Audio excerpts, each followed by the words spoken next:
আপনি কি 10-12টা মিউচুয়াল ফান্ডে ইনভেস্ট করে ভাবছেন আমার পোর্টফোলিও খুবই সেফ? তাহলে আপনি ভুল ভাবছেন। অনেকেই মনে করেন যে 10-12টা ফান্ডে ইনভেস্ট করলে আমার পোর্টফোলিও ডাইভার্সিফাই হবে এবং এতে বেশি রিটার্ন জেনারেট করার সম্ভাবনাও খুব বেশি থাকবে।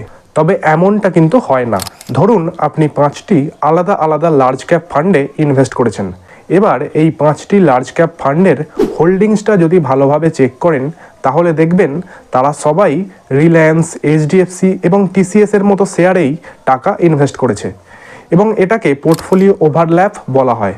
এই পোর্টফোলিও ওভারল্যাপিংয়ের কারণে আপনার ইনভেস্টমেন্টের রিস্ক তো কমেই না, বরং বাড়তি এক্সপেন্স রেশিওর চাপে আপনার ইনভেস্টমেন্টের রিটার্ন অনেকটাই কমে যায়। তাই একজন সাধারণ ইনভেস্টরের জন্য 3 থেকে 4টি ফান্ডই যথেষ্ট, যেমন একটি ইন্ডেক্স ফান্ড, একটি ফ্লেক্সি ক্যাপ ফান্ড, একটি মিড ক্যাপ ফান্ড এবং যারা তাদের ক্যাপিটালকে প্রোটেক্ট করতে চান এবং এফডির চেয়ে একটু বেশি রিটার্ন পেতে চান তাদের জন্য একটি ডেট ফান্ডই যথেষ্ট। তাহলে আপনার পোর্টফোলিওতে কটি ফান্ড রয়েছে তা কমেন্ট করে জানান এবং মিউচুয়াল ফান্ড সম্বন্ধিত এরকম আরও ভিডিওর জন্য এখনই সাবস্ক্রাইব করুন।